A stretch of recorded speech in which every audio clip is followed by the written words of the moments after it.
Hello, I got another reading for you. I'm sensing that someone tried to destroy you for an inheritance.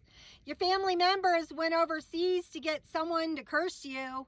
And I think that multiple tries to do that failed. You're highly protected by angels, and they hired someone to really do away with you.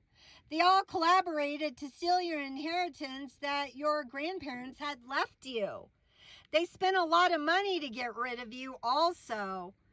Officials have caught on to their extortion and collusion. They are all trying to get rid of documents they forged and power of attorney that they forged. But these people are dumb. You've been collecting evidence against them, and they are for sure going down for these crimes.